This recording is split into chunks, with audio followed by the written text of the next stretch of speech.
first video, I'm going to go over hip flexor stretching. You're going to get down into a half kneeling position, and you're going to rotate your pelvis into a neutral position. So what that means is that I want to have a flat back.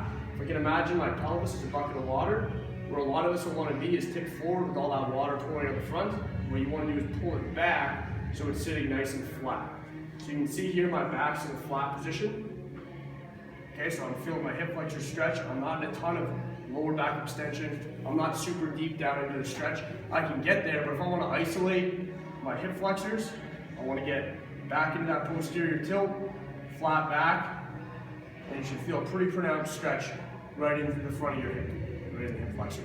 Now, if you're having a difficult time with the anterior posterior tilt, what you can do to practice that position is come up against the wall. You're going to put your hands back against the wall, your head back, take a nice big arch in your lower back so you feel a gap between the wall and your back, okay? And then you're going to rotate your pelvis back and bring your lower back in contact with the wall. What you don't want to do during this rotation is to bring your ribs down and your shoulders forward.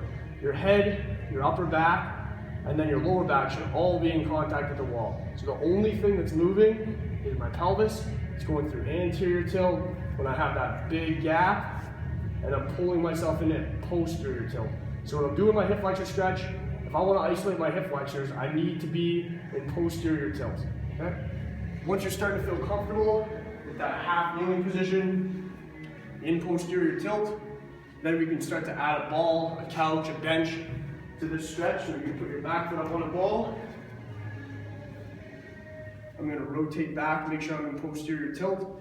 Now I'm going to feel that stretch through my hip flexors still, but it's going to be more pronounced all the way down through my quadriceps as well. So there's nothing wrong with some of these other stretches you may see people do where we're here, but they're not working to isolate the hip flexors, okay? So finding neutral is the most important part of this stretch, and finding neutral in many exercises is very important. So if you can't find neutral here, there's a lot of exercises that probably shouldn't be in your routine, and we'll go over those in videos later on.